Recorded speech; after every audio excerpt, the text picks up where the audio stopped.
Good. Thank you. Okay, good evening. It's good to see you all. I hope you were able to get here all right. Haven't worn yourselves out with shoveling. We are here tonight for 3 budgets. We will start with the Council on Aging and move to the cemetery and then the fire department. I'm glad we didn't have to cancel tonight. We will also be meeting tomorrow night with the school committee right here. And beyond that, no guarantees. At any rate, I'd like to welcome Mary Ann Sullivan and Maureen Conlon to join us at the table here and tell us about the Council on Aging. I stand corrected. Not Maureen Conlon, but Dennis Cohen. Glad to see him here. And we can start, I guess I might say a couple of things. About 3 years ago, when I first joined the Warrant Committee, I asked Mary Ann to send me the Senior Highlights newsletter so I could... And you're still getting it. Actually, I'm getting 2 copies. I need to talk to you about that. I'm old, but not that old. Come on. Anyway, it's important. I made sure that everybody on the Warrant Committee got a copy of your November newsletter in which you made a particular pitch. But I expect we'll hear that again tonight. So I'm going to put your budget up on the screen, I hope, and we'll move on.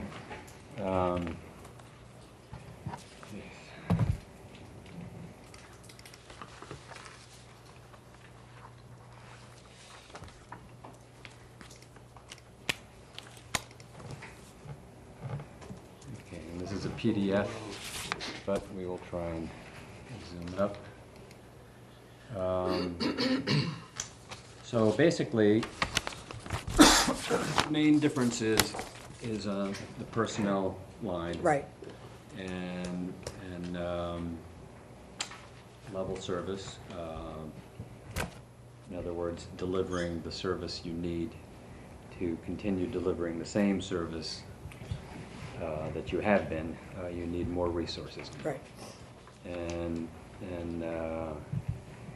if you don't have that, then basically the level dollar for personnel would be $175,000. Level service is $211,000. So not a huge increase, but significant. And why don't you tell us what's at the bottom of that? Okay. We're coming before you tonight to, as it's stated in the budget, to request a new position at the Council on Aging, which would be a full-time van driver. The reason we need the full-time van driver is more and more elderly are living longer, which is a wonderful thing. The sad part is the first thing that most of them have to give up is their license. This snowstorm today was just proof positive how much we need somebody full-time. It was very difficult. We actually haven't been able to get transportation for the seniors today, for the last couple of days, because of the fact that right now our staffing pattern is part-time van drivers. One is 17 hours a week funded by the town. The other 3 are part-time. And what the part-time people tend to be is retired. One is a retired bus driver. One is a retired meal carrier. They're people who are in their mid to late 60s who are looking for, part-time work, no benefits, not a huge hourly rate. But what they see as the perk is in a situation like this, bad weather. They're not really, it's a part-time job. They don't want the responsibility of transporting the seniors, which I know is difficult. I mean, I think of the police and what they're doing. And I think it kind of brought it into perspective a little more today when we were talking about this. If we had a full-time person there, most people, when you have a full-time job, do whatever you can to get into work. If I was one of the part-time van drivers, I think on the other hand, I would say, gee, you know, these vans are big, I'm blocking traffic. We tried it one day, and what happened is the van was in the middle of the street unloading groceries for the seniors, and 15 cars were behind him. Next thing he knew, there was a police officer there, which there should have been, because he was blocking the street. So it's kind of a difficult situation. And when you have part-time people, they're not as, you know, I don't know if this is the correct word, as vested in the position. You know, they're doing it, they do a great job, they're wonderful, wonderful, kind people. But we just see the need, for example, going into Boston, we do a lot of Boston transportation. A lot of the appointments, for instance, at Mass General, Mass Ioneer, they want you in there at 9 o'clock. That means you have to leave Milton at 7:30. The part-time van drivers all have, a lot of them are grandparents, you know, they have to be back to pick up students, you know, their grandkids at school. So we're limited with these part-time van drivers. We do have one van driver who really goes above and beyond. He tries his best to do it. We're also seeing a significant increase in the people that need to get to chemo and dialysis 5 days a week. As you know, there are 3 senior housing complexes in town. They do provide minimal transportation, but what prohibits some of the seniors from doing it is the cost. As most of you know who have heard me before, the Council on Aging van service is a donation-based system. In other words, Milton Residents for the Elderly can send you a bill. If you go into Boston, Fuller Village can send you a bill. We don't do that.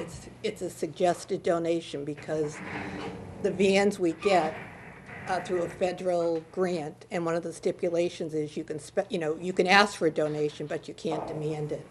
So that puts us in a position where more and more people, you know, just given the economy today, are not able to afford a higher fee, so to speak, to get into Boston. So it's putting more and more demands on our service.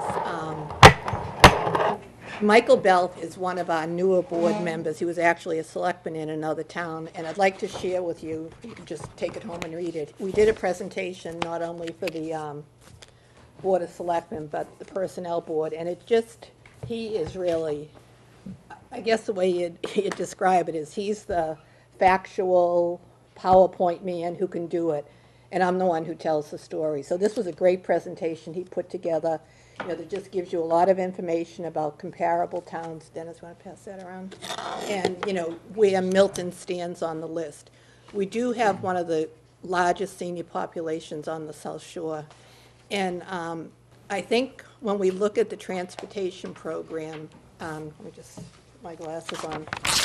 In fiscal year 14, our van service, including driver's salaries and the gas for the cars, came up to $76,996. The town funded $28,848, which left us with a shortfall of $48,148 that needed to be raised from private donations and fundraising. That's 60% of the total transportation budget. I don't know how much more. I can tell you how much more fundraising I can do. I am totally burnt out. And if it wasn't for the donation from the Copeland Family Foundation, I mean, there's no way our entire community can thank them enough for all they do. But for the last 14 years, $25,000 specifically for the van fund, but always with the stipulation, you know, we're happy to do it, but you can't count on it every year. Thank you, God, we've gotten it every year, but again. And then the Friends of the Council on Aging, who do such a great job at fundraising. And last year, Maureen Conlon, who's behind us, set up a new fundraiser called Run Milton, which is a half marathon. And this year, she's going to do her second Run Milton with the proceeds going to the van fund. But again, it's a vital, vital service to the elderly residents of the town. That's, you know, 60% of it is through fundraising. I mean, I'm starting my 22nd year here, and it's tough to raise funds. It really is. We did golf tournaments. We did whatever we could. But I just think it's time that we have to look at the overall budget. The seniors are paying exorbitant, as we all are, high property taxes. They're not asking for a lot. We have wonderful police, fire, DPW, you know, things like that. But what they need most is help to, you know, be in their own home, remain independent, but get what they need. So I think, you know, the Board of Selectmen unanimously supported it. The Personnel Board unanimously supported it.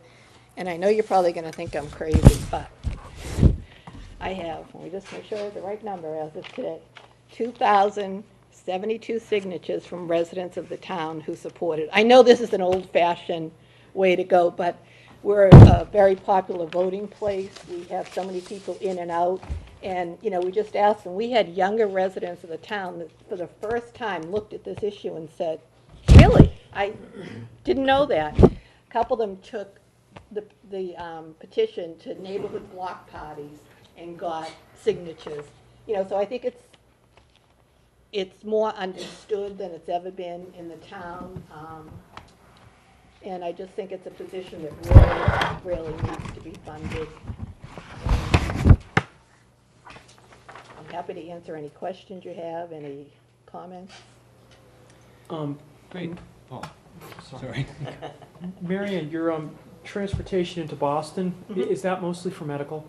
Oh, it's always for medical. It's always yeah, for yeah. medical. Let me, Okay. and I'm sorry if I repeat this because people have heard this before. Let me tell you what we do with transportation. Medical, top priority. Yes. Any type of treatment, as I said, dialysis, chemo, 5 days a week, top. Physical therapy, top. Next is grocery shopping. They need to get to the grocery store. Third is activities at the senior center. Fourth would be like a trip. They love to go to Trader Joe's in Hingham or Foxborough, things like that. I'll tell you what we don't do. Never have, never will. We don't do trips to Foxwood. We're not your typical senior center. We don't do bingo. We don't do anything like that. Our bands we have to prioritize because we have so many residents. So not only do we go to the Boston hospitals, but we do a huge, huge number to Milton Hospital. I'm happy to report that, you know, since Peter Haley came on board, we've talked with him. He's very, very well aware of the situation of how many seniors we're transporting. It's something, he just got a new public relations person on board that, you know, maybe the hospital will be able to help, you know, a little more with, you know, funding this program. But that has like a double-edged sword because if, you know, the hospital says, well, maybe we can give you, just as an example, $5,000 a year, it doesn't fix the problem because it's that temporary funding, you know, fundraising issue again. So you're back to square one. Well, don't say no. Oh, no, I wouldn't, trust me, I wouldn't say no. We have a lot of gas needs for the van. But on the other hand, it's not something that, you know, as I said, 60%, we need this van driver position desperately. Kevin? Yeah, Marianne, I'm 100% in favor of this. I just wanted to ask a few questions, maybe one particular question, but because I'm ignorant of the process. When a person needs to go to a Boston medical appointment, the van driver will pick them up at their home, Right. drive them to Boston. Do they wait for them there?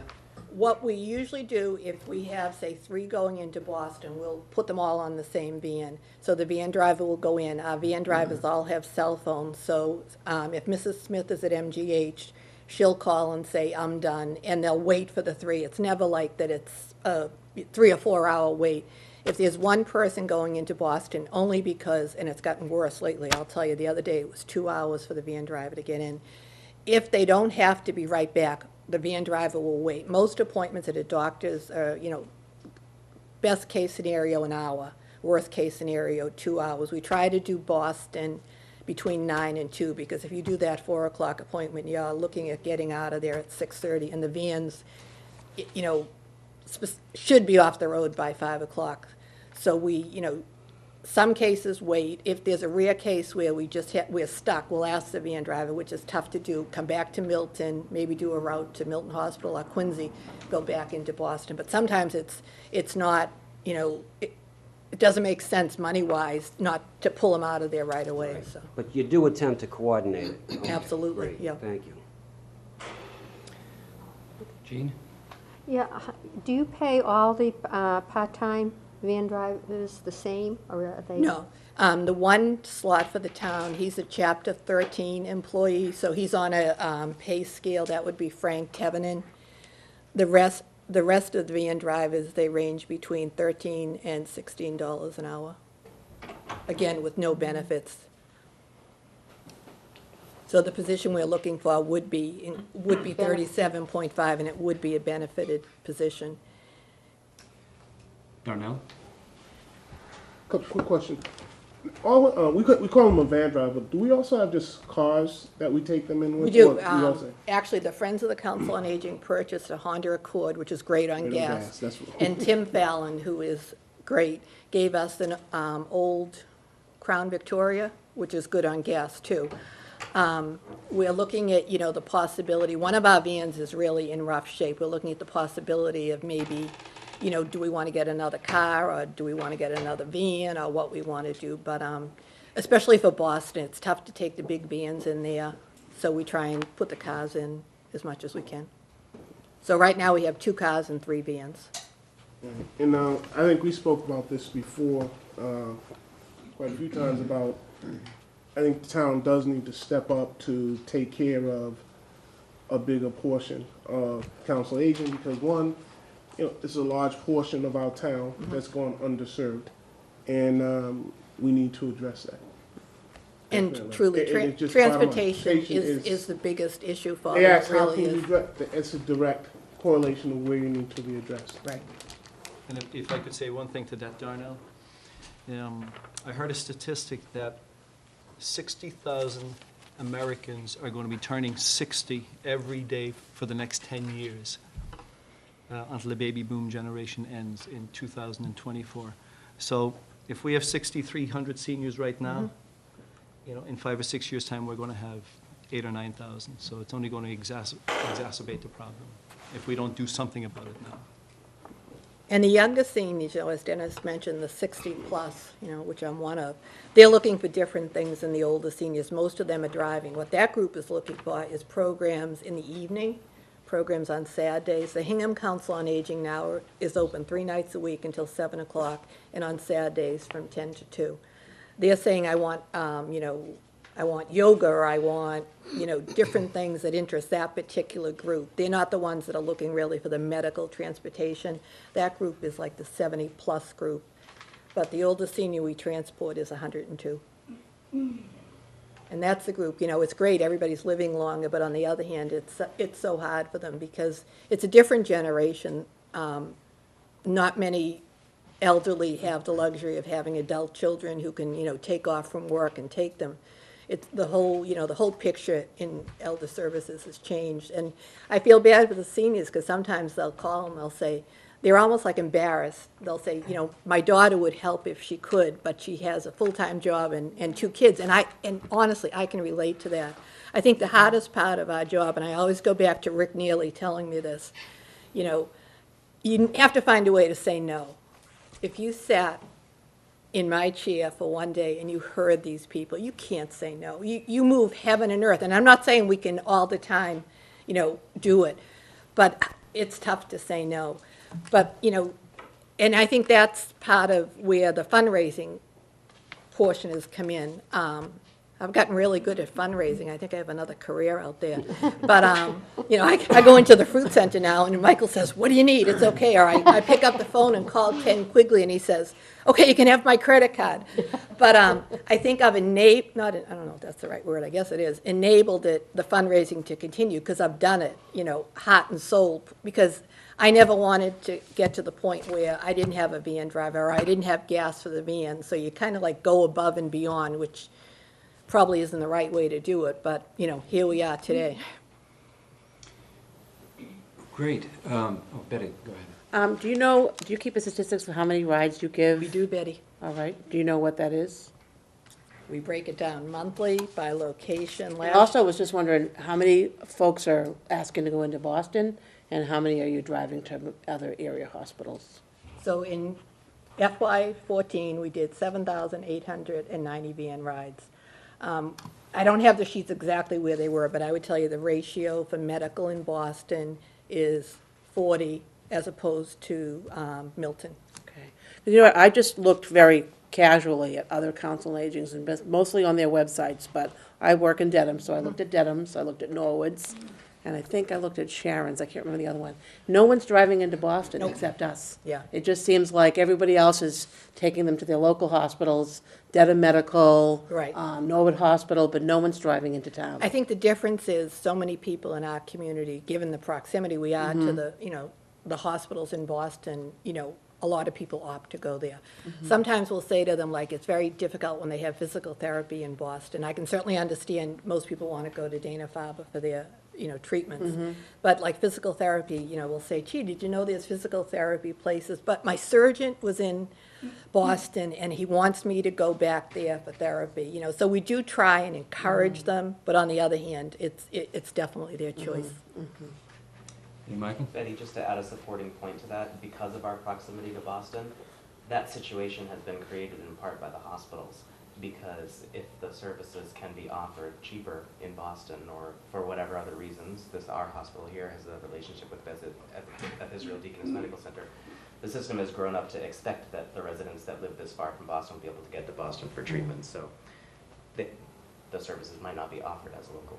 Yeah.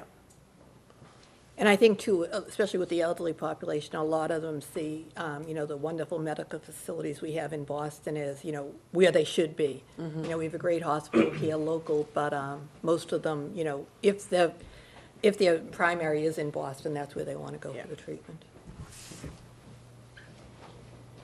Okay, Jane? Is there any, are these, the van that you're going to get, is that fitted differently than any other van that, They're lift-equipped and wheelchair accessible. okay.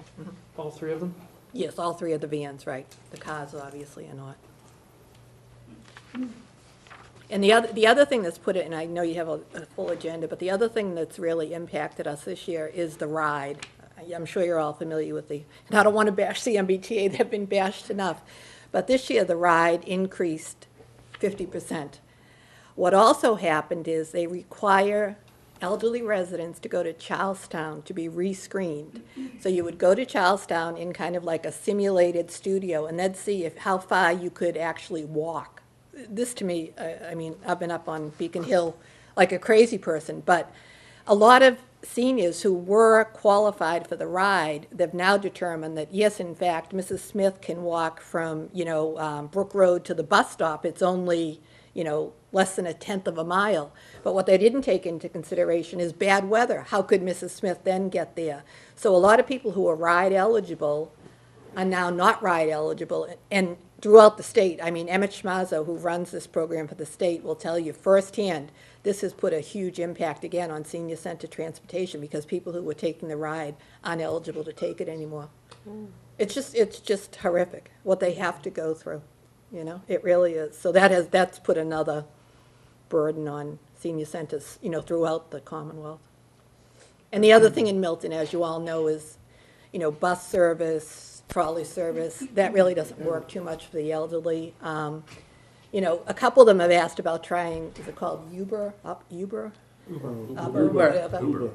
Cab rides are cost prohibitive. And then you have, we had a lady who took a cab ride from right across from the high school on Central Ave to the hospital, and she said, I was in Mattapan Square and I knew something was wrong. She said, I know my route.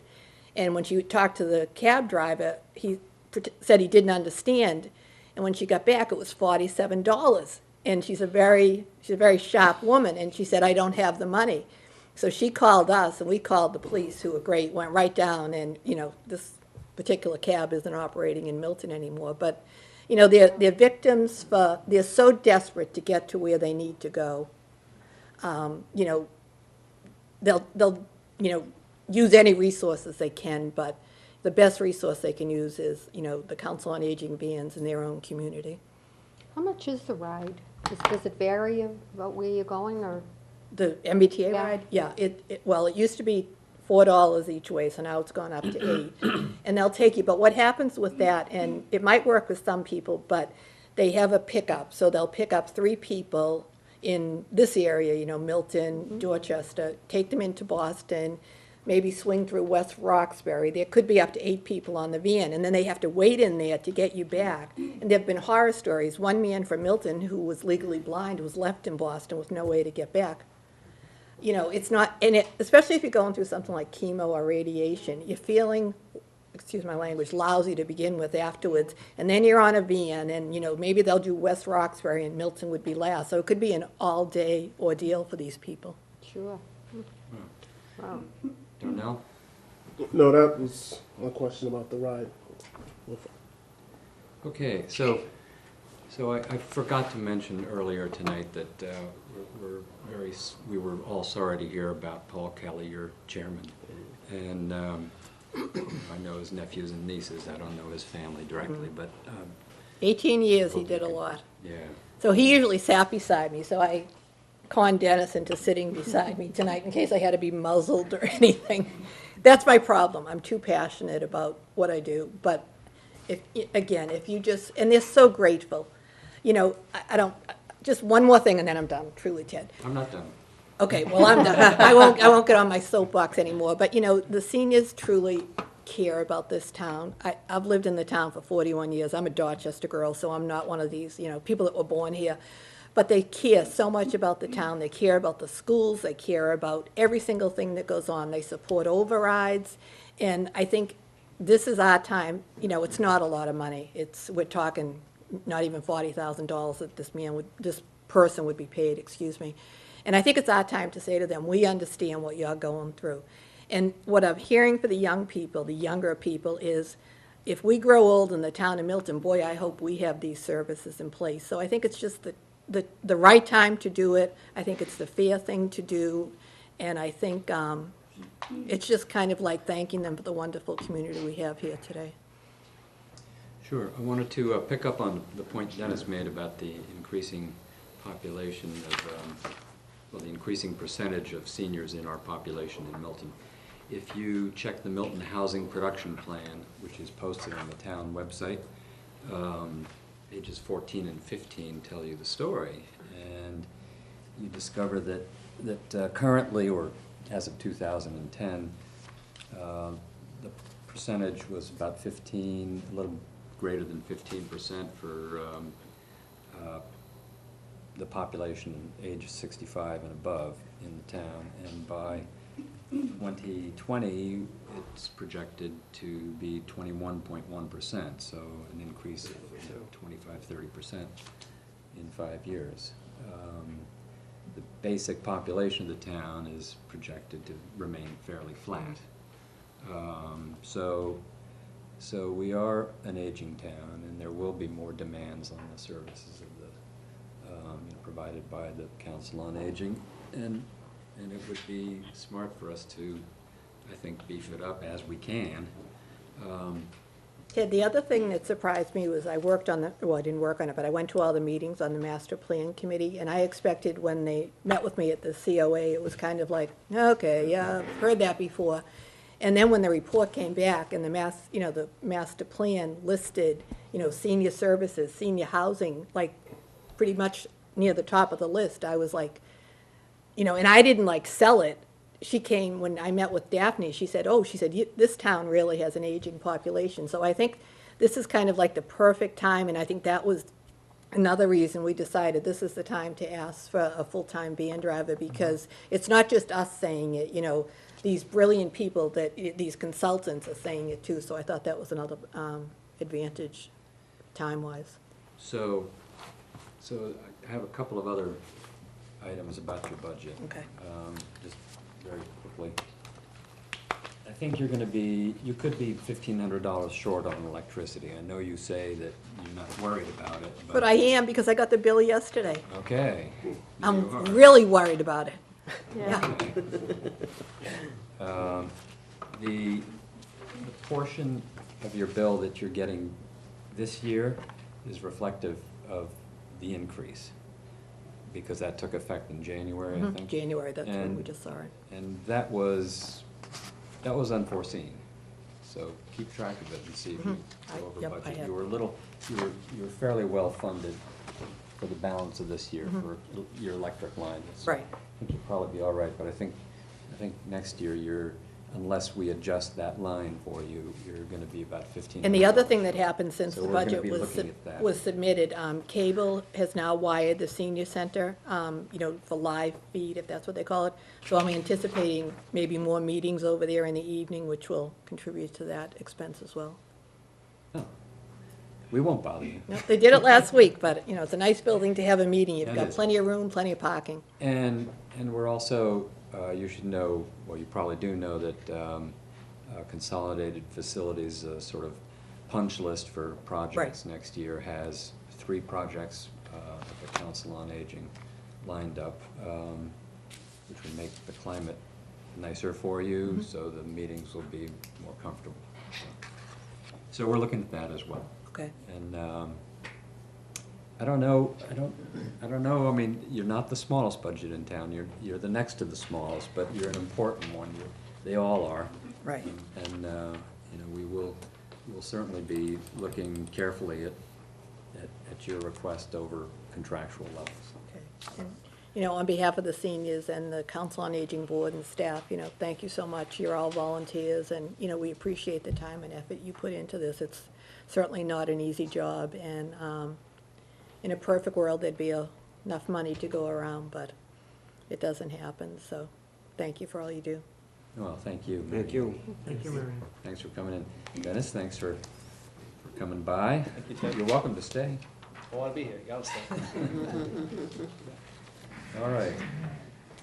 Okay, we need to shift gears and, let's see, we're going to move from the Council on Aging to the cemetery, not literally, but,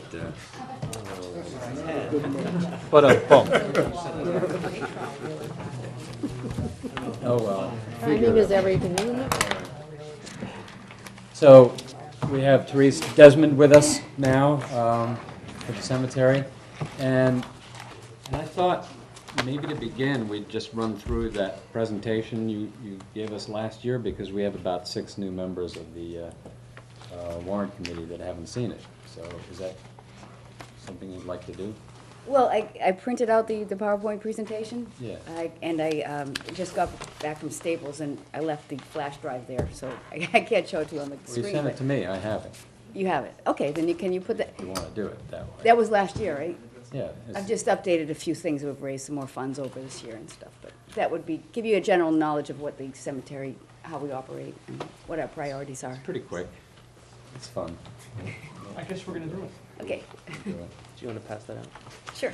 You just take one. Can I have one? In case you need it. All right. Talk to me here. This is the best one. You can have this one after, it has the best color, because we ran out of color. What? These are free. Who's helping me here? I printed it right down, so you can. Darnell.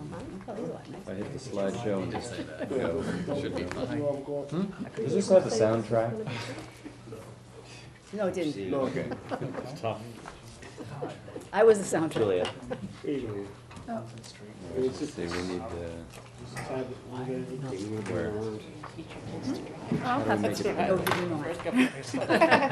But that was very expensive for the last person who was teaching her daughter to drive and got in an accident. We haven't had I had a feeling it was when I drove my kid. Bikes are fine. Where I ride my bus. Is that all we get? This one, you should be able to just stop it for the next one. Here's yours. Oh, thank you. Yeah?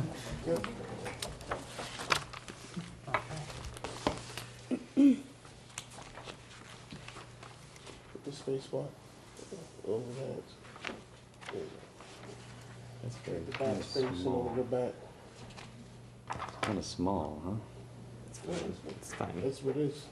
Very good. Oh. Very good.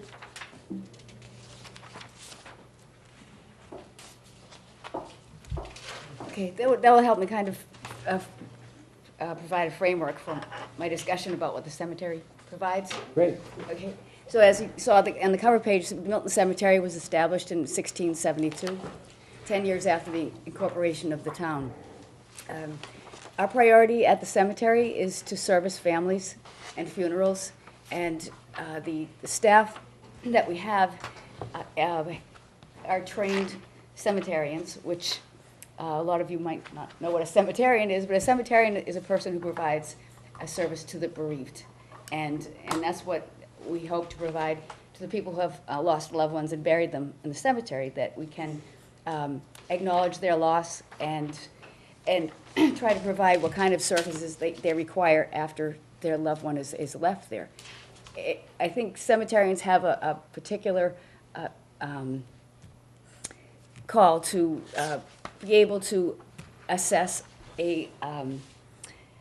someone who's lost a family member, because often they react with anger or with grief, and we have to be sensitive to that, because you just have to provide the service that person's asking for. Some person might come in and be very upset that their grave is not in the best shape, and the staff that works there, they're very kind to them, and they understand that that's a priority for that family, and they address it. And then often that person will come back and say, "I'm sorry, I was just, upset. It was a bad day." And it's a kindness between individuals, and I think that the families of Milton appreciate the high level of maintenance that the staff provides, so that they can feel comforted that their loved one is in a beautiful place of resting place. And I would have to also note that the staff over the past few weeks has gone over and above, trying to, been very busy with burials. And if you see the cemetery's not open, it's because we're so busy with burials, some of the streets aren't wide enough for a car to get through. But we had Saturday before last, we had 5 burials, and Monday during the blizzard, we had 2, and we made it work. And people expect when they get up in the morning, even if it's a blizzard, to get on the T and to go to a funeral, and so we kind of make it happen if we can. As I mentioned before, the care of the grounds is of the utmost importance. It's a beautiful cemetery designed back in the mid-18th century. The addition of most of the new cemetery by Copeland and Cleveland, and it's one of the premier garden cemeteries in the state of Massachusetts. I think it is, besides Sleepy Hollow, the only garden cemetery that's also municipal. The garden cemetery movement was something that was mid-19th century, and that was spearheaded as a use of cemeteries for, it was almost like a park. That was before parks came into vogue, and people would visit the cemeteries and visit their loved ones and walk the grounds. So we were lucky enough to have the overall plan of the cemetery done by some talented landscape architects that were working at the same time Frederick Law Olmsted was. They actually, Copeland and Cleveland, as it says on the slide, applied to the city of New York to design Central Park, but they lost out to Frederick Law Olmsted. And the streets of Milton Cemetery were laid out by Ernest Bowditch, who also laid out the streets at Mount Auburn. The only difference between Milton Cemetery and Mount Auburn is the amount of money in our perpetual care fund. We'd have a lot more people working for us. Nice. I think Mount Auburn Cemetery has a staff of 80 in the summertime, and we have a staff of 8 to 14, so that's the difference. Are they a little bigger? They are, we're 102 acres, and I think they're about 180. And they're maxed out their space too, so they're doing the same thing we are, is analyzing how to stretch the available space in the cemetery, whether that's removing roads that are little used or laying out graves and pathways. Or building any mausoleums so that people can be buried in a building. At this point, that's a priority of the cemetery trustees to plan for the future, because with the inventory that we have right now and our plans for the future, we're looking at 15, 16 years of grave sales. So we're getting to the end of the cemetery that started back in the 17th century. So So just another 15 to 16? And then you'll be of more grave established. sales. And then we'll have, many years of still making burials in existing plots. Okay. But we have put a moratorium on the sale of graves. Now we're only selling to people who have a death in the family, and and the deceased has to be a Milton resident. And it's trying to preserve the graves that we have for Milton residents. You're still selling space in the garden for crematorium remains, The yes. cremated remains, right? Yes, and the Garden of Garden of- Honor. We have a Garden of Honor for Garden. veterans and their spouses or significant others, and we have plenty of graves there, so those aren't part of the moratorium. Should I keep moving here? Oh, go ahead. We like to look at the flowers at this time of year. Yeah. Fundraising has been something that we also have prioritized so that we can make improvements to the cemetery that are over and above what our appropriation would allow us. Our appropriation is, it's black and white, it's nuts and bolts, it's equipment and repairs. But anything over and above that to beautify the grounds, we have several ways of doing that. From 1988 to the present, that's the new one.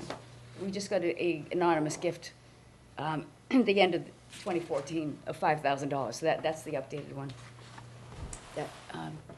So over the period of time that I've worked for the cemetery, we've raised $1,322,000 for beautifying the cemetery and improving the buildings. And I think it seems to be a trend. People are becoming more and more supportive of the cemetery. I think that they understand the contribution that a landscape that's well-maintained and historic can bring to a community, and they're supporting it in preservation efforts and donations. So. Now, the second item on the list, the gift of artwork for $16,000, that was just in the Milton Times, was it not? Yes. Yes, so that was just installed? That was part of our garden portal sculpture project over the summer. We had an exhibition of sculptures in the cemetery, and now that was Murray Dewart's Golden Gate that the Copeland Foundation decided to gift to the cemetery so that we could keep it. So it was, I don't know if any of you saw the different sculptures that were there all summer. No? We had a celebration. We tried to invite everybody. It was fun. We still have a few left in the cemetery. There's a chrysanthemum gate by the pond and an angel. And there's an angel that's suspended from one of the pine trees, but that's you have to go find that yourself, by the pond. And then we had a laurel arch. I don't know if anyone saw that. It was pretty large, and it framed the pond. It was really pretty. Nice. And the Milton Art Center joined us for the garden portal celebration. We had sketching by the pond, and they were very helpful in promoting it. So this was just kind of interesting. We had a movie filmed at the cemetery called The Company Men, and they donated $2,000 to the cemetery. They were probably in the cemetery from 4 in the morning till 11 in the morning, and we all had fun. So it was. It's actually, if you ever see The Company Men, it's kind of a dark movie, but you get into this one scene in the movie where like the birds are singing and everything turns green and beautiful, and it's at Milton Cemetery. It's the most beautiful scene in the movie. Okay, the preservation plan. This was something that we had put together in order to get a grant from the Department of Environmental Management. They now provide services to educate historic landscapes, but they don't have any funding as far as grants anymore. And in the preservation plan, we looked at the needs of the cemetery in the future and prioritized the trees that are becoming, that are mature, that were planted in the early 19th century. And part of what I had requested last year was some funding to have the staff trained by an arborist in order to try to keep these trees healthy and living as long as they can, so that would save us money in the long run as well. So that workshop will be this spring. The preservation How much plan, was that workshop? I think it was around $2,500. Okay. And then it was, I think it was 4,700 for the, It was 6,700 for 2 workshops, yes. but I can't remember the breakdown. But one of them, the arborist, was 2,500, so that would leave 42 for the, I think that's right, yes. preservation work. Yeah, the preservation work, part of this plan, that we also looked at the old gravestones. There's so many broken out there that will be lost to history if we don't address them. And it's been something that I've wanted to do for a long time, but it doesn't seem to be enough time to get to that. But now if we get focused with a specialist coming in, and we're gonna set up a couple workshops just to work on the old office that we have in the house. We're gonna use that as a workshop in the basement to just get production going, get these stones repaired and back out on the grounds. And do it in a way that's historically correct. Great. I mean, we do want to know that you're putting those funds to good use.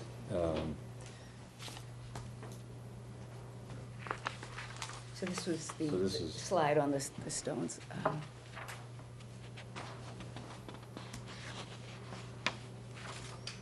And that grant from the Department of Environmental Management allowed us to have some signage designed for the cemetery that was kind of period signage and in keeping with other signage around the town of Milton.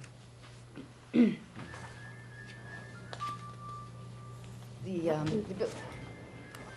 building facilities master plan was something that was done by architect John Catlin, and that allowed us to look at our buildings and kind of assess their future uses. And a few things have been completed, which was the renovation of a stable into the administrative office and the renovation of the employees' office lunchroom, and those funds were contributed by the Copeland Foundation. There was a rental property on the grounds that was in really poor condition that was removed, which allows us more grave space.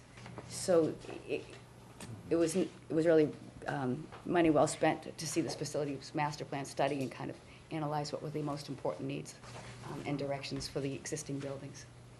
The fire department use it for practice? I think we discussed that at some point, but that didn't come to fruition. Another way we educate the public and bring them in to use the cemeteries through the historical walking tours that Anthony Samarco leads, and he's been very helpful over the years, and he loves to do them. So he'll probably be back this spring to do another historical walking tour, and it educates the people and brings alive the history of the people who are buried in the cemetery, and they're free of charge. The Friends of the Milton Cemetery was a 501(c)(3) tax exempt organization that was put together in 2007, and Rick Ward is one of the directors, and he was really helpful in writing the application to get that status. And we have planned some bird watching tours, raised enough money to restore and repoint the 1877 receiving tomb. If you've seen that stone building in the cemetery that was used to store bodies in the winter. And it was really well done. It was done by, okay, I don't know. I won't say Whitman and Breck, I think, but I'm not quite sure. We're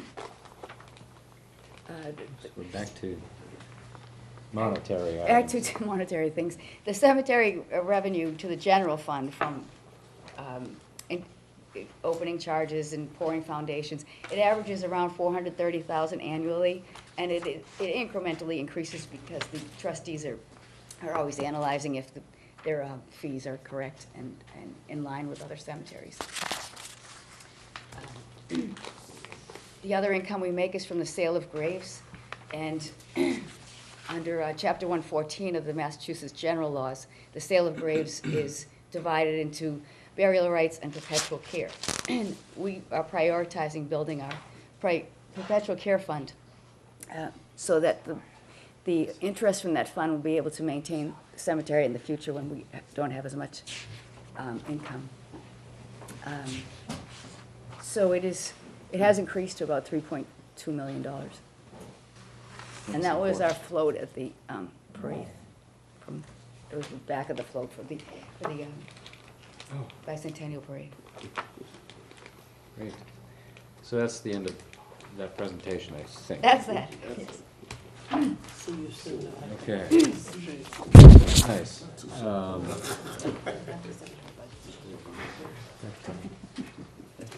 I think it was interesting what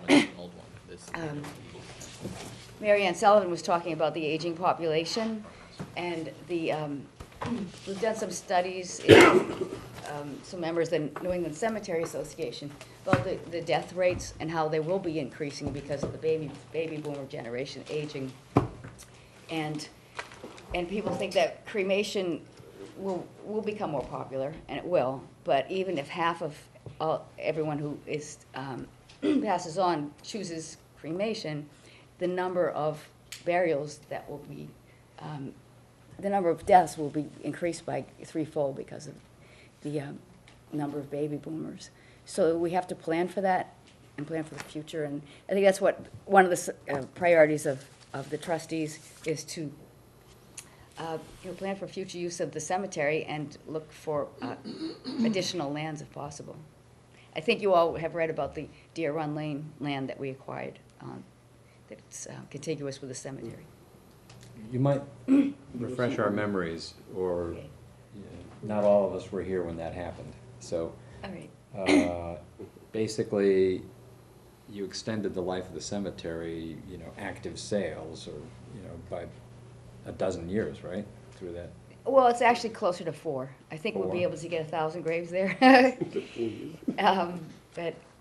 And it will take a while to develop because there's a lot of ledge there, so we're going to have to kind of build it up. And before we do anything, we have to meet with the Conservation Commission and establish a buffer zone for the wetland.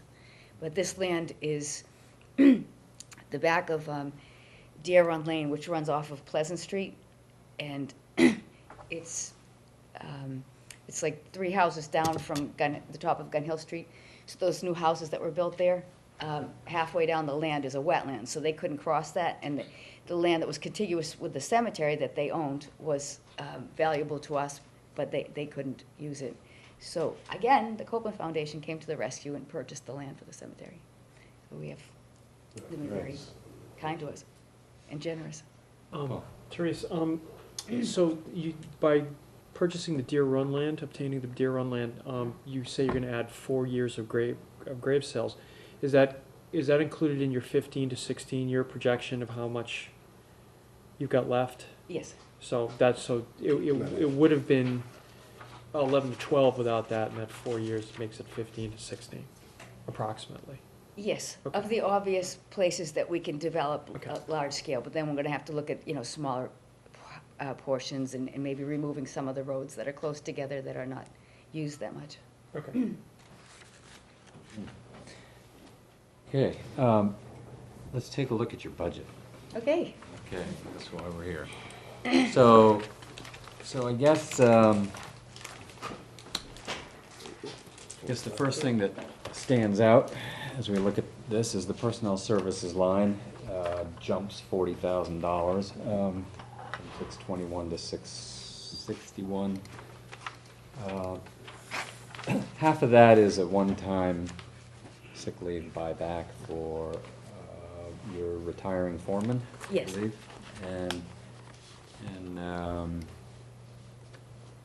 So that's in line with expectation. So in terms of your personnel situation, you do have, the vacancy is current, is that right? Or it will be there for fiscal year 16? Yes, I've just Okay. posted the vacancy so that we'll be hiring somebody within the next month or 2. Okay, so is that in-house posting or out-of-house posting? It's in-house posting first for 5 days, and then we'll post it. So you haven't incurred any advertising expense yet, right? What does that mean? Oh, well, you haven't advertised outside yet, Oh, no, right? no, we haven't. Okay. Do you, which I guess you'll have to do if you don't have an in-house candidate that you're happy with. I don't know, it's, you don't have any money in your advertising budget, so Well, that's, so you'll have to find it from somewhere else for fiscal year 15. our personnel is kind of fluid right now because the foreman who had been there for a long time retired. His position opened up and someone was promoted, and then another employee was promoted to the senior foreman's position, so we're still kind of juggling the positions. So at the things same are time. moving around. Yes, they're fluid. Right. So they'll settle down at some point. Kevin? Yeah, on that subject, Therese, the senior working foreman vacancy, you've budgeted it at a W7A step 5.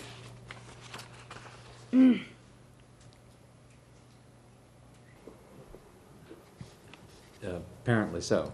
There it Okay, is. is there any way that, I mean, that's the same as the equipment maintenance person who's been here since '86. Is that, I mean, you moved it from a 4 in 15 to a 5 in 16. Is that necessary? Could that come in lower? I can give you an updated sheet because the senior working foreman's already been hired, and he is at a 5 because we had to put him at the next step up. We couldn't give him less money. Well, you already hired him. Yes.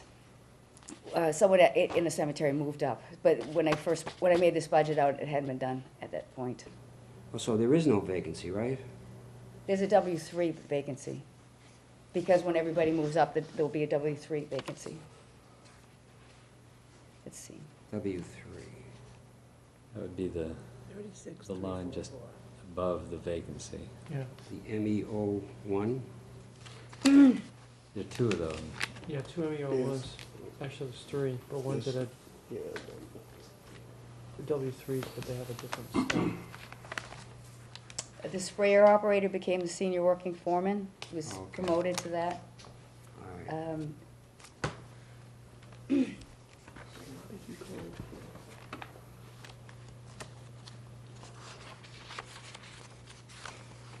So we currently have a staff of 7, and we usually have 8. And your vacancy is now a W- MEO1 that you're looking for? Yes. Okay. Which will be more difficult or easier to find?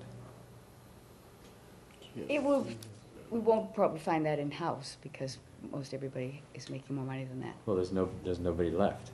Well, In-house. that's open to the DPW and the parks as well. We post it with them, because they're all in the same union. Okay, so, overtime. Last year you had $50,338 in overtime. And basically, if you want more overtime in your sort of level service budget, because you think that's what you need, that's great, you can put in for it, but you can't really boost it in the sort of, at least we didn't want you to boost it in your contractual column. We wanted you to maintain what you had had from the previous year. So if you had had $300,000, that's where it would be in the contractual level column.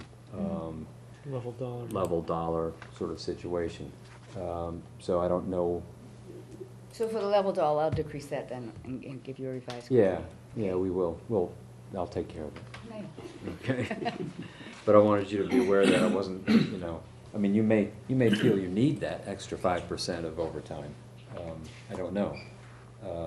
Last year, you spent $44,266 in the year just finished for overtime, so I'm not sure that you need an increase over the 50. Okay.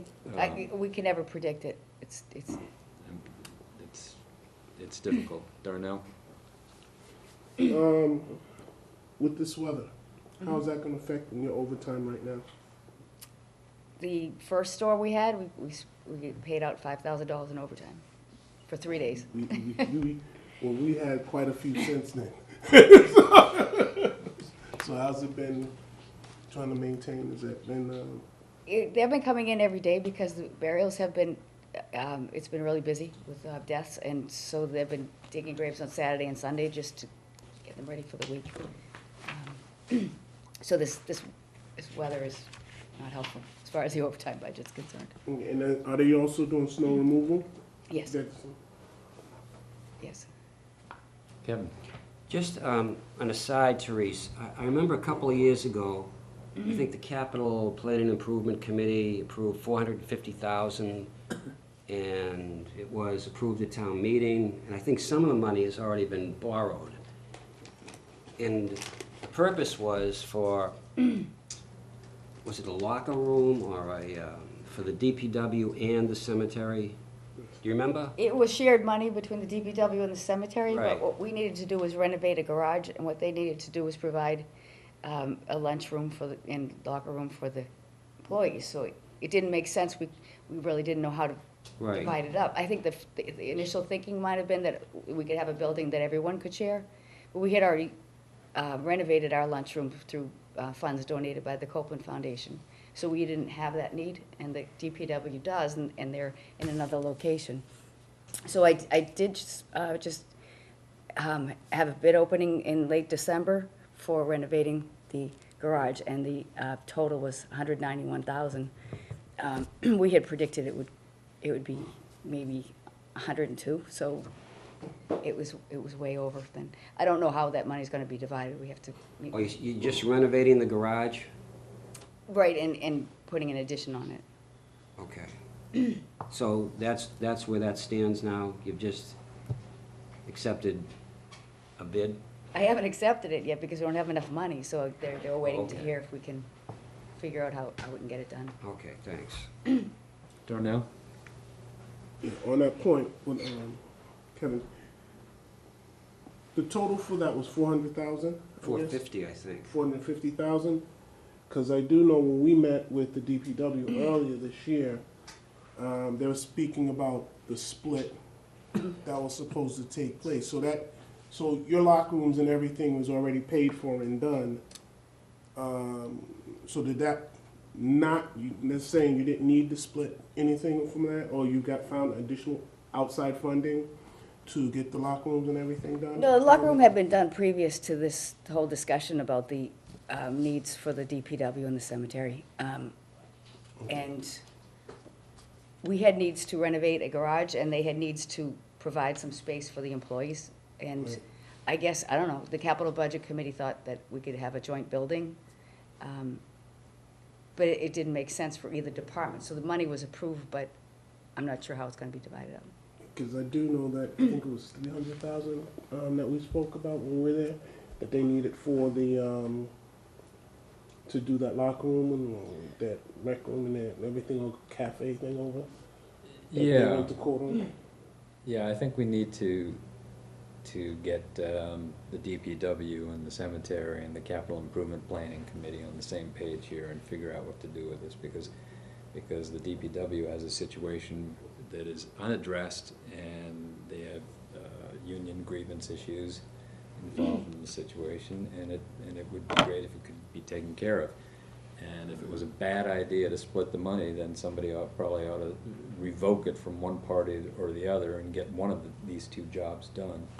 It would be my thinking on that, but I don't control that situation. So I'm from, because I thought the number was smaller than that. I thought it was like less than, I thought it was like almost 200 or something. They're splitting 100 apiece. Yeah, it split. It was they ended up with they were 100 short. It was 300, and they were split. I thought it was 400, and they split 200 or something. That's what my understanding was when we spoke with them. And then they were 100 short for getting the job done over at DPW. Well, I think we talked to Joe Lynch today, Okay. and he really hasn't moved on it, but he told us that Therese has done work on it. So initially, the idea was that they could find a way to take $450,000 and build a structure that would serve both departments, because the capital committee didn't have enough money to give them each enough to build their own buildings. So after it was determined that they could not, that locating it at DPW wouldn't serve the cemetery's purposes, then the problem developed about each taking care of their own. And I don't think DPW has enough money to do anything at this point. Well, I also know that, in my understanding with the DPW is that they had a union grievance that the union won. And The we need union to filed address a that, grievance, yeah. right. And we need to address that. Right. And that's why the and capital that's what- committee gave the money. In the first but place. In the yeah, first first place, yeah, and I'm saying, so we need to kind of take care of that, so. Well, we'll be seeing Joe on Wednesday, and maybe he'll remember the numbers. Do you recall what that split was of the original 450 from 2 years ago? It was really not set in stone. Joe was looking for 450,000, and I was looking for around 175, 200. And so proportionally, if you wanted to split that, he would take 300, I'd take 150.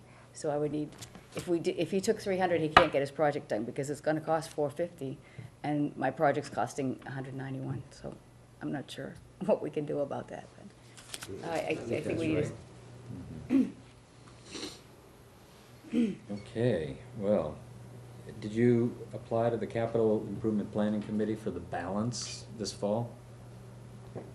Or did you not have the estimate yet? Well, when I opened the bid, I did ask the capital planning. I haven't been to the committee, but I've talked to Amy, and we're trying to figure that one out now. Okay. So we need to have a joint meeting of the DPW and the capital planning and myself. Sounds like a good idea. Yes. Okay, yeah, no, it's a problem, but meanwhile, how are you surviving in your garage, or without your garage? How's Well, the this garage working is out? standing, but the the longer it is not addressed, it's getting a lot of damage because the roof leaks significantly. The water's just pouring in, and so there's gonna be more wood rotted, and it'll be more expensive to fix when we finally get around to it. So this is a renovation, not